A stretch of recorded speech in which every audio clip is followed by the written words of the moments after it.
I'm 34 and my husband Noah is 36. We live in a quiet suburb that looks like something out of a brochure, tree-lined streets, friendly hellos, the usual weekend potlucks. The neighborhood is nice. Mostly friendly people, nice houses, everyone waves when they walk their dog.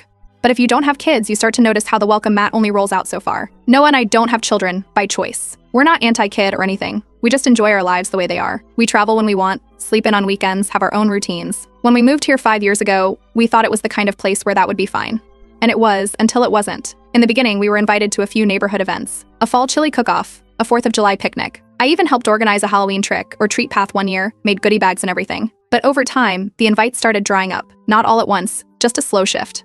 First it was family brunches, then backyard campouts for the kids, then pool days that were just for the little ones and their parents. We didn't think much of it at first. People get busy. But then I realized something, unless I was hosting, we were never included. It got more obvious after a neighborhood potluck last spring. We showed up with a big tray of roasted vegetables and wine, and while families were seated around the patio, we were directed to a fold-out table in the garage. Not in a rude way, just a casual, offhanded, "Oh, you two can set up over there." The patio was full, but there was still room.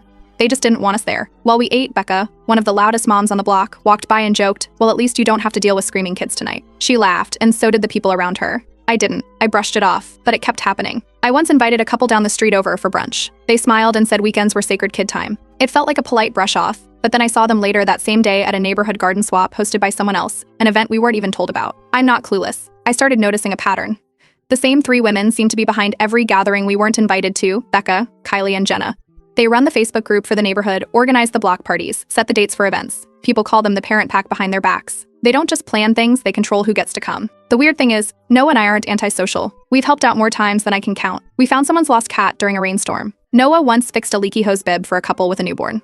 I hosted a pumpkin carving party in our driveway and gave out cider and snacks. No one ever says anything negative to our faces, but it's always there, this sense that if you're not knee-deep in car seats and playdates, you don't belong. Last week, it all came to a head. I was walking with Sandra, one of the few people I still talk to regularly in the neighborhood. She's in her 40s, has a son in high school, and tends to stay out of the drama. I casually mentioned how we hadn't been invited to the upcoming summer family fun day, and she hesitated. Then she told me that she'd overheard Becca saying that people without kids don't contribute to the family vibe. It was like a light flipped on. It wasn't about forgetting us. It was deliberate. That same night, a group text meant for someone else accidentally landed in my inbox. I wasn't supposed to see it. It was from a neighbor organizing carpools to the family fun day. The list of names scrolled by, dozens of families. My name wasn't there. Again, I showed it to Noah. He just shook his head. He's more realistic about people than I am. He told me to stop caring what they think, but that's easier said than done. I didn't say anything to anyone. I didn't post about it, didn't bring it up at the next HOA meeting. But something inside me shifted. If they only want kid-centric events, then fine. Let them have them. But I'm done pretending that we don't exist. There are other people here without kids. Couples, singles, even parents whose kids are grown. We're not invisible. And if the only way to be seen is to create our own space, then I'm ready to do that. I'm not trying to be petty. I'm not trying to compete, but I am going to make it very clear that adults deserve to have fun too, without juice boxes, plastic slides, and scream-crying toddlers in the background. The next day I started sketching ideas. A gathering. Something elegant. No kids. No guilt. Just adults, good music, and better drinks. I didn't want it to be a protest. I wanted it to be a reminder that we exist, that we matter, that we belong to. They had their family fun day. I was going to host something completely different, something unforgettable. The next morning, I opened my laptop and typed out the name, Neighbor Nightcap. It sounded casual but classy. I made a checklist. Venue, music, food, drinks, transportation, invitations.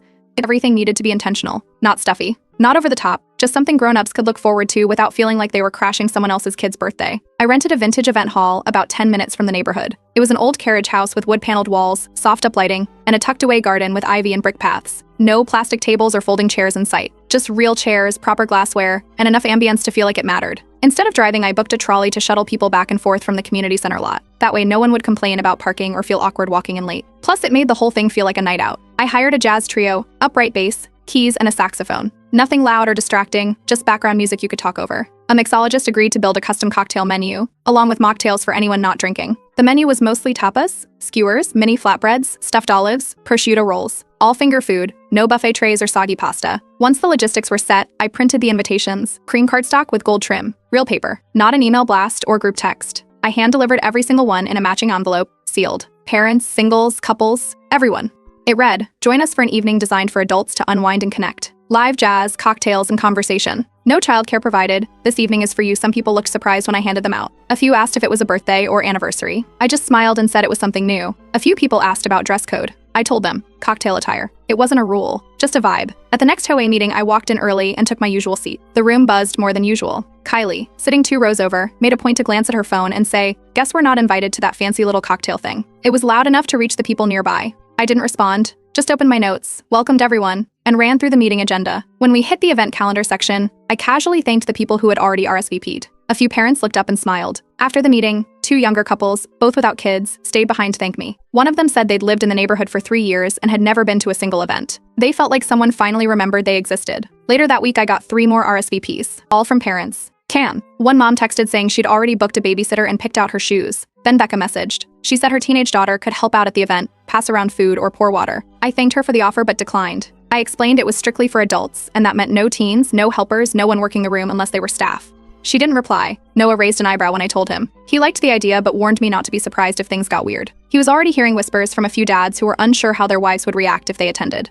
Then the speculation started. Someone asked Noah at the dog park if we were launching a business. Another neighbor said they heard it was a wine tasting gone a little off-brand. A day later, Jenna posted a message in the HOA Facebook group. Some people think they're too good for community traditions. That was it. No name, no context, no likes, no replies.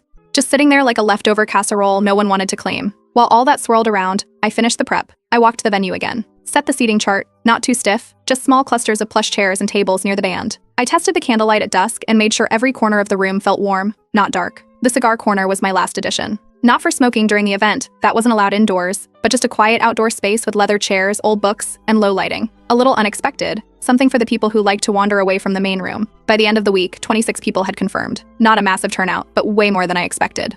The RSVP list had names I hadn't seen at a single social event in years. A retired couple from the other end of the neighborhood. A divorced dad who usually kept to himself. Even the new couple who just moved in 2 months ago. Nothing about it was loud or confrontational. I wasn't trying to compete with anyone. I wasn't making speeches or forming alliances. Just sending out an invite and setting the tone. They could keep their bounce houses. We were trying something else. The trolley showed up at exactly 7:02 p.m., its lights glowing under the street lamps. Guests started arriving one by one, dressed in cocktail outfits and polished shoes. No one carried diaper bags, no one dragged along a stroller. It was the first time in a long while that I'd seen adults in the neighborhood walking around without being pulled in 5 directions. As they stepped off the trolley, people took a second to take in the venue. The hall was lit by warm string lights and tall glass candle holders scattered across tables and window ledges. Jazz floated through the air, low and mellow, and the clinking of glasses blended in as more guests arrived. I stood near the entryway and greeted everyone as they came in. Some brought wine, even though I told them everything was covered. Others handed over small gifts, candles and bottles, or just said it had been too long since they dressed up for anything. One couple had even booked a babysitter 2 weeks in advance and left their phones in the car. The bar opened early, and the signature drinks were a hit. The mixologist came through with names like the Neighborhood Whisper and No Kids, No Chaos.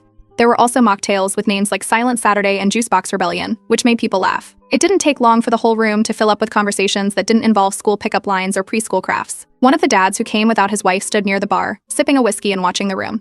He leaned in and said his wife thought this was some kind of anti-family protest, but he hadn't talked to adults outside of work in weeks and wasn't going to miss it. 3 men from the other end of the block pulled chairs together near the jazz trio. A woman in her 50s who had never attended a single HOA event before sat at the cigar corner with a glass of sangria and shit ended up swapping restaurant recommendations with a couple that had just moved in. About halfway through the night, I noticed movement outside one of the side windows. 2 teenagers stood on the edge of the garden, clearly trying not to be seen. I recognized them. One was Becca's daughter, the other Jenna's niece, who sometimes stayed over. I stepped outside and walked toward them. They looked nervous, unsure if they were in trouble. I thanked them for dropping by but told them gently that this was a private event for adults only. They nodded and walked off without argument. Inside, the mood didn't shift. It just got looser. One dad stood up and said someone needed to give me a medal for making silence fashionable again. People laughed. Cut. A woman in heels kicked them off and curled up on a love seat with a drink, saying she hadn't sat without interruption since Christmas. As the night went on, someone started handing out paper awards made from folded napkins. I ended up with a homemade certificate for Best Grown-Up Timeout. Another guy got Most Surprising Jazz Enthusiast, which he proudly tucked in his blazer pocket. Around 10, a couple slipped out early. Their babysitter texted saying one of their twins refused to sleep. They stopped to thank me and said they hoped this wouldn't be a one-time thing. Back at the venue, the jazz set transitioned to softer instrumentals. People moved outside to the garden, sat near the string lights, and shared quiet conversations. There were no raised voices, no loud music, no speeches, just small groups of neighbors talking like they'd known each other longer than they had. At 10:41 p.m., someone's phone buzzed. A message popped up in the neighborhood group chat. It was from Jenna. "Glad you're all enjoying yourselves," while the rest of us parent. No one replied. A few people saw it, rolled their eyes, and put their phones away. Sandra came over and gave me a long hug before she left. She whispered something about how this did more for the neighborhood than any bounce house ever had. By the time the last group boarded the trolley, people were already asking when the next one would be. One person offered their backyard for a wine night. Another suggested a board game theme. A third said their cousin was in a string quartet and could probably play next time. No one asked where the parent pack was. No one seemed worried about whether this would make someone mad. Everyone just looked like they remembered what it felt like to be themselves again. And that was the whole point. The morning after the party, I opened the front door and found 4 handwritten notes tucked under a small potted succulent someone had left on the porch. No names, but the handwriting gave it away. Neighbors I'd barely exchanged more than a wave with over the past year. Each note said the same thing in different words. Thank you for hosting, for thinking of them, for proving that not every gathering had to revolve around snack pouches and swing sets. By noon, things shifted. During a dog walk, I passed 2 moms who had been at the party. They nodded but didn't stop to chat like they usually did. One of them crossed the street before we met on the sidewalk. Another neighbor who had RSVP'd but didn't show waved from her porch and turned away just as quickly. That afternoon, word started to spread. Kylie's daughter had seen photos from the event. Someone posted a few in a private story on Instagram. She asked why they hadn't gone. Kylie told people I was trying to divide the neighborhood and exclude families on purpose. That part got repeated enough times to stick.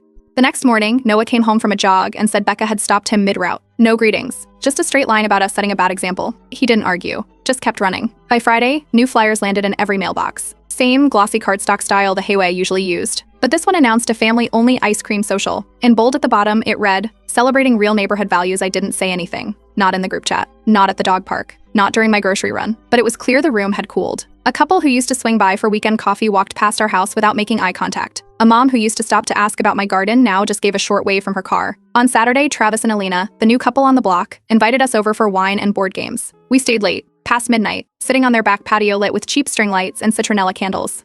They told us the party was the first time they didn't feel invisible on the street. It made them want to stick around longer. The next evening, Sandra dropped by with a grocery bag of lemons from her backyard. She mentioned she'd overheard Jenna speaking with the HOA president. Not about the party directly, but about tightening event guidelines so all community events would be required to include families with children. 3 days later, Noah got an envelope in the mail, city letterhead. Someone had reported his home office for a zoning violation. He's worked from home for 6 years, with nothing but a desk and a computer.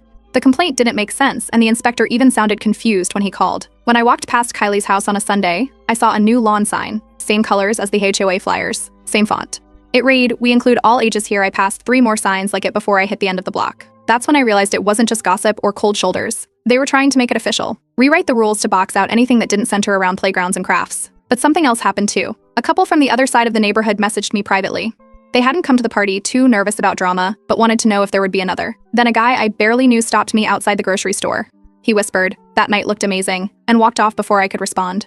Instead of spending energy chasing invitations that would never come, I printed out a copy of the HOA bylaws. I highlighted every section related to gatherings, public space usage, and resident rights. This wasn't about one party anymore. It was about space, about who gets to decide what community looks like, and who gets pushed out when the rules are rewritten behind closed doors. The line had been drawn, not with signs or flyers, but with silence. And it was getting louder. 2 envelopes arrived from the HOA within 3 days of each other. The first one mentioned a structure compliance check for our pergola. It was installed over a year ago with verbal approval from a board member, and nothing about it had changed. The second envelope referred to a routine landscaping review, even though we hadn't planted anything new in 6 months. Sandra stopped by that evening. She'd just come from a community committee meeting. Jenna had been there, pressing the board to tighten oversight on non-family gatherings and reinforce guidelines for events that leave out children. No names were mentioned, but the message was clear. I called the HOA office directly. The woman on the line said there were no active violations on file. Nothing official had been submitted, just flagged for routine check-ins that happened to fall right after our event. I asked for that in writing. She emailed it over the same day. The next afternoon, David, the retired neighbor who walks his dog past our place every morning, invited me for coffee. We sat in his sunroom, the kind of space lined with old books and comfortable chairs. He didn't waste time. He told me the parent pack had a pattern. They froze out people who didn't fall in line, usually through quiet gossip, exaggerated complaints, and constant reminders about HOA rules. That weekend, Sandra, Alina, and I met at my place. We didn't make it formal, just a few people, some wine, and light snacks. Travis and his friend came too. Everyone brought something. One neighbor brought homemade cookies and called the last event the first real adult interaction I've had all summer. Someone floated the idea of doing it again, but with a twist, 1 course per house. No big production, just walking distance, rotating homes, rotating food. It wasn't about sending a message. It was about building a different kind of connection. We picked 3 houses. Mine would be drinks and starters, Elena would do mains, and Travis would end with dessert. We didn't mention anything about it being adults only. We didn't need to. The Evite Travis design said it all. Neighbor circuit, taste tour edition. Subtle, elegant, no logos or inside jokes. We sent it out privately. No group posts, no flyers, just word of mouth. Within 4 days, 18 people had signed up. Most of them had never been to any neighborhood event before the cocktail night. 2 couples said it was the first time they'd ever accepted an invite here. 3 days before the event, Jenna's husband saw me outside and asked if they could swing by one of the stops. I told him space was already accounted for, and we weren't able to accommodate additional guests. He nodded, but his face said otherwise. Kylie posted something vague in the Hawaii group again. Funny how fast cliques form when no one's watching. No likes. No comments. Just silence. Later that week, a woman I'd barely spoken to stopped me during a walk and said it was nice that things in the neighborhood finally felt fresh, not scheduled, not forced, but not controlled. Another man mentioned he liked that no one had to perform to be included. Sandra brought up something at the end of our last planning chat. There was an open Hawaii board seat up for election in a few weeks. She said she was thinking of running. After everything that happened, she didn't want the board to stay one-sided. We didn't start a campaign. No posters. No hashtags. We didn't need them. The point wasn't to take over. It was to open things up again. Quiet moves. No drama. But the shift was there and everyone felt it. The progressive dinner started just after 6. People arrived in pairs and small groups, dressed casually but put together like they were showing up for something they actually wanted to attend. No kids, no strollers, no last-minute babysitter calls. Just adults ready to eat, drink, and breathe a little easier. My place was the first stop, appetizers and drinks. We had wine, light cocktails, sparkling water, and a spread of charcuterie and flatbreads. The jazz playlist from the last event played softly through speakers tucked near the windows. Conversations started easy: books, recipes, travel plans. No one brought up the Hawaii, the flyers, or the lawn signs. But the undertone was there. Everyone knew what this night represented without needing to spell it out. Elena's house came next. She served roasted chicken skewers, couscous salad, and grilled veggies with a honey glaze. Her backyard had fairy lights strung between the trees and long wooden benches covered in throw blankets. Someone raised a glass and joked, "Feels like the neighborhood finally exhaled." That line got passed around for the rest of the night. Halfway through the meal, Sandra stood up, not in a formal way, just casual with her drink in hand. She said she'd decided to run for the open Hawaii board seat. Nothing dramatic, just that it was time for things to feel like a neighborhood again, not a stage show. Glasses clinked. No cheers, no speeches. Just that low, shared nod you get when people are already on the same page. Dessert was at Travis's place. His husband had made chocolate tarts, and they served espresso and dessert wine in mismatched mugs and glasses. The tone was still relaxed, but you could feel how much people didn't want it to end. When we got back to our house just before midnight, I saw something sitting on the front step. A plastic bowl filled with melted ice cream and a sticky note taped to the lid. It read, "Try softening up, I didn't say anything." I threw it in the trash, cleaned the spot with the hose, and locked the front door. The next morning, I found out a few others had seen the note before we did. One neighbor knocked later and said it only proved why nights like ours were necessary. No one asked who left it. Everyone already knew. Later that evening, while people were finishing dessert at Travis's, Jenna unexpectedly showed up, holding her phone and asking which house her friend was in, despite not receiving an invite or responding beforehand. She didn't name anyone. No one responded. Travis calmly walked her to the front and sent her off. As she left, one neighbor's phone buzzed. A message came through, "Enjoy your little club while it lasts." After she left, Travis mentioned rotating these events monthly. Small themes, new hosts each time. Nothing fancy. No flyers. Just a break from the usual routine. Everyone agreed without hesitation. Cynthia, who has twin boys under 10, admitted she told Kylie she was out of town, said she didn't want to deal with the guilt trip or the "how can you support that" talk. By the time the last guests left, phone numbers had been exchanged, a private group chat started, and a decision made to quietly exit the main neighborhood thread altogether. It had turned into more of a scoreboard than a chat anyway. Noah set up a shared calendar the next morning. No public access, no Hawaii approval, no drama, just a space to mark down plans that didn't need permission. At 7:13 a.m., I opened the door to find mulch spread across our driveway. Not dumped in bags, poured out by hand, messy and deliberate. I cleaned it up without a word and installed a second motion camera facing the sidewalk. That afternoon, a neighbor from 2 streets over stopped during a walk. He looked both ways before speaking. Said he'd seen Jenna's daughter near our place late the night before. Said he didn't want to get involved, but figured I should know. I thanked him and left it there. Lines were being drawn, not just between yards, but between how things used to work and how they were starting to shift. 3 days after the mulch incident, a new notice appeared in everyone's mailbox, this time from the UA. It outlined a proposed amendment to the community's event guidelines. The wording was careful, but the message was clear. All neighborhood-hosted events would be required to be family accessible, with minors explicitly included. Even though our dinners weren't Hawaii sponsored, the timing said everything. The vote was scheduled for the following week. Sandra found out the push for the change came directly from Jenna and Kylie. They were trying to force it through before the open board seat was filled. We didn't organize a protest. No lawn signs, no group texts. Instead, we met at Alina's place, printed out the bylaws, and reviewed the process. A clause near the end stood out. Residents could challenge procedural changes with a counter-proposal, as long as they gathered enough signatures to trigger a formal vote. We didn't need a majority to stop it, just a quorum to force it to go public. That weekend, we walked door to door. Calm, polite, no drama. People asked questions. We explained that no one was trying to ban kids from anything. We just wanted options. Spaces for everyone, not just the loudest group. A retired teacher named Lisa offered to draft a neutral flyer that broke it all down without emotional language. We printed copies and slid them under doorways, left them in mailboxes, and stuck a few on bulletin boards. On Tuesday, Ron hosted discussion night at his place. Folding chairs filled the living room and porch. People brought water bottles, not wine. The tone stayed civil, but direct. Kylie called the progressive dinners exclusion in disguise. Sandra calmly explained attendance was always optional. One father admitted he used to believe all events needed to include children, until he went to one where they weren't around. He said it was the first time he remembered finishing a sentence in years. Jenna stood up near the end, accused Sandra of trying to erase families, and left before anyone could respond. Voting opened the next morning. Ballots were delivered with prepaid return envelopes. Participation was higher than any past year. 3 days later, the results came in. Sandra won the board seat by a wide margin. The proposed policy failed by 6 votes. Instead, Elena's counterproposal passed. Residents are free to host any type of event as long as invitations are clear and respectful, and no Heiau resources are used without approval. 2 days later, a card appeared in our mailbox. It was from Kylie. Inside was an invitation to her daughter's upcoming birthday party. It read, "Everyone is welcome. I placed it in the kitchen drawer. Never mentioned it again. Never went."